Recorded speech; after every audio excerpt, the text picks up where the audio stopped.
Hello, my name is Lucas. This is a bit of it. I'm back in my kitchen because it's raining, and this is the only place in my apartment that you can't hear the eternal rain of Shanghai. It's always raining. Always, always, always, always. um, anyway, I'm here to talk about William Faulkner's Sanctuary, a book I don't particularly enjoy. In fact, I'm enjoying it a lot less now, partly because of the content of what I've read, and also because I just think it's not very well written. And it was a bit jarring to go from Temple Drake's story to Benbow, and I'm sure that they will connect very soon. And there must be some kind of theme of justice, given that Temple is going through the most traumatic experiences. God, that poor girl. And her father is a judge, and Benbow's a lawyer, and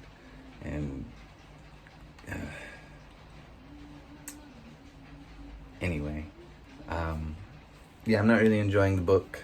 The first quarter I thought was okay. This quarter of the book has been a bit much. A lot of sensation and oh my god and a lot of payoff to the horror, the foreboding doom that you felt for poor Temple Drake. And now you get to see her experience the doom itself, and through the actions of Popeye, witnessing a murder of Tommy, and experiencing, I've had some issues with my channel lately. Thankfully, it's been reviewed and I've been cleared through my appeals to bring my channel back. We're not going to say exactly what it is because I want to avoid any issues, even though it is something that happens in the book. It's just a book discussion. I don't want any problems.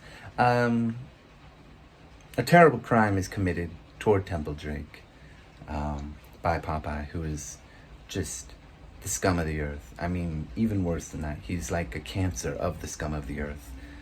He is horrifyingly evil.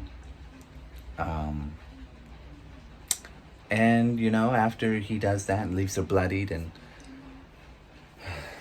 traumatized, and she starts disassociating in a way, he then sort of brings her to a brothel and sort of enlists her there to continue to be used. And also he uses her again. Yeah, pretty horrifying.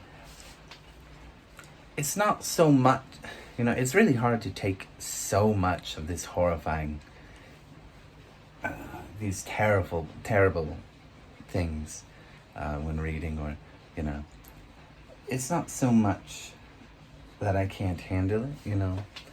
I'm not the kind of person that needs a trigger warning or anything. I knew coming in what was to be expected, and I was all right with that. I just think, it's not handled very well. It just feels completely cruel. And I think I'm imagining, maybe the second half, I'm hoping, will justify all this cruelty. I don't know if you can justify how cruel it is. I mean, life is cruel, right? Horrible things happen to people every day. And it feels like without meaning in a way. But then, I get the sense, because we have some chapters with Benbow, who's a lawyer who's now dealing with Goodwin, who is framed for the murder that Popeye committed. And because Temple is the daughter of a judge, and all the brothers are going into law or doing some other thing, I get the feeling that justice is going to be a major theme of this book, and we're going to see something. We're going to see, sanctuary at some point, and that's going to have some powerful symbolic meaning, I'm guessing. But that doesn't make the book good. And at what cost to the reader? It's just, it's a bit much, you know? It's a bit much. I, it's very sensational and like shocking and oh my god, what's gonna happen next? But I don't know, man. For my tastes, like the first few chapters where she's still in a state of terror, like I feel really uncomfortable, but I can handle it, you know? I think he's got a really good sense of atmosphere in terms of the writing, even though, you know, I'm just, please escape. Please. Even though somebody's watching you, just, I don't care if you don't know where you're going. Just escape. But then she might die, which would be terrible too. But anyway, yeah, I don't know what else to say. It's a lot to handle. What happens with Temple Drake and what Popeye does. I will continue reading, of course, and I'm just hoping. Like, it was really jarring. I think I already said this, but I want to emphasize it was really jarring to go from the horror, the absolute abject horror of what's going on with Temple to Benbow, who is now dealing with his lawyerly issues. And I actually really like the Benbow chapters because I feel like there's elements of class discussion and even race and these kind of things. And it feels like, okay, I you know, I'm not absolutely terrified about about anything. This is a slight reprieve, even though we're still, you know, on to some issues that are horrifying and shocking and what have you.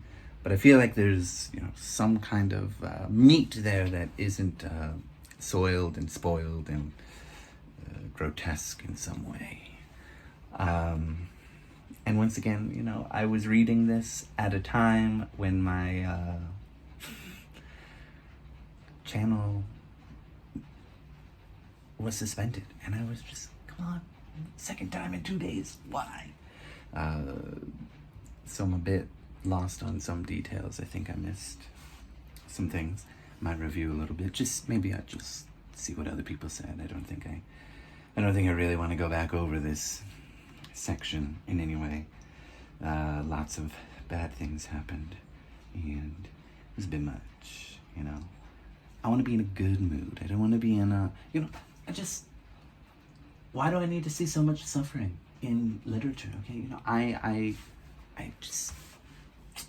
know life is suffering. So says the Buddha and all that, but and we suffer because we want and whatever, but I just want a little bit less mindless self-indulgence in the suffering of a poor young girl who, while she may come from a good family and is a bit rebellious, does not deserve, no one deserves what's happening to her. And I just don't want to read this kind of thing. At least not by William Faulkner. You know, maybe there's some other author who could handle similar subject matter and sort of make sense of it. And, you know, it wouldn't feel like a train wreck that you can't help but watch. That's all I've got to say. I like the Benbow chapters, and I'm hoping that I will like the rest of the book enough, at least. If the rest of the book is, I know more bad things are coming. Like, they just have to be. But like, I don't know if it can be neatly wrapped up, or not neatly wrapped up. I don't know if it can even be sloppily wrapped up in a way that can make me feel like I really got something out of it, other than a feeling of disgust. But I don't know. We'll see. It's certainly turning out to be my least favorite Faulkner that I've read. And that's all I've got to say, so thank you.